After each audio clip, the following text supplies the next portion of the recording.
एक कदम उजाले की ओर में आज की कहानी है अंतिम प्रयास। एक समय की बात है, एक राज्य में एक प्रतापी राजा राज करता था। एक दिन उसके दरबार में एक विदेशी आगंतुक आया और उसने राजा को एक सुंदर पत्थर उपहार स्वरूप प्रदान किया।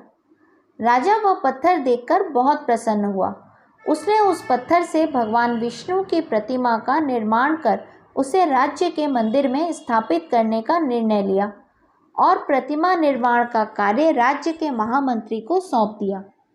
महामंत्री गांव के सर्वश्रेष्ठ मूर्तिकार के पास गया और उसे वह पत्थर देते हुए बोला, महाराज, मंदिर में भगवान विष्णु की प्रतिमा स्थापित करना चाहते हैं। 7 दिवस के भीतर इस पत्थर से भगवान विष्णु की प्रतिमा तैयार कर राजमहल पहुंचा देना। इसके लिए तुम्हें 50 स्वर्ण मुद्राएं दी जाएंगी। 50 स्वर्ण मुद्राओं की बात सुनकर मूर्तिकार खुश हो गया और महामंत्री के जाने के उपरांत प्रतिमा का निर्माण कार्य प्रारंभ करने के उद्देश्य से अपने औजार निकाल लिए। अपने औजारों में से उसने एक हथौड़ा लिया और पत्थर तोड़ने के लिए उस पर हथौड़े से वार करने लगा, किंतु पत्थर जस का तस रहा।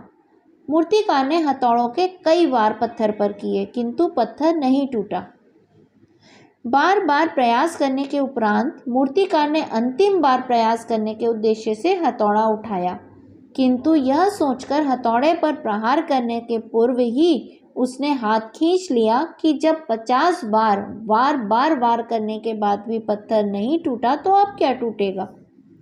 वह पत्थर लेकर वापस महामंत्री के पास गया और उसे यह कहकर वापस कराया कि इस पत्थर को तोड़ना नामुमकिन है, इसलिए इससे भगवान विष्णु की प्रतिमा नहीं बन सकती। महामंत्री को राजा का आदेश हर स्थिति में पूर्ण करना था, इसलिए उसने भगवान विष्णु की प्रतिमा निर्मित करने के लिए गांव के एक साधारण से मूर्तिकार को सौंप दिया। पत्थर लेकर मूर्तिकार ने महामंत्री के सामने ही उस पर हथौड़े से प्रहार किया और वो पत्थर एक बार में ही टूट गया। पत्थर टूटने के बाद मूर्तिकार प्रतिमा बनाने में जुट गया।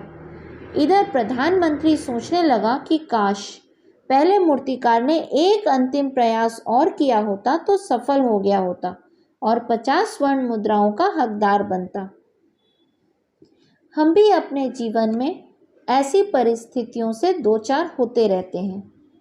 कई बार किसी कार्य को करने के पूर्व या किसी समस्या के सामने आने पर उसका निराकरण करने के पूर्व ही हमारा आत्मविश्वास डगमगा जाता है और हम प्रयास किए बिना ही हार मान लेते हैं।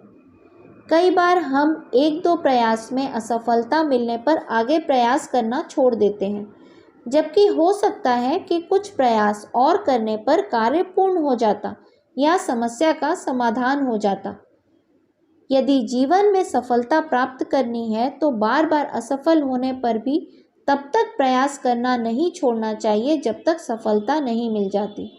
क्या पता जिस प्रयास को करने के पूर्व हम हाथ खींच लें वही हमारा अंतिम प्रयास हो और उसमें हमें कामयाबी प्राप्त हो जाए।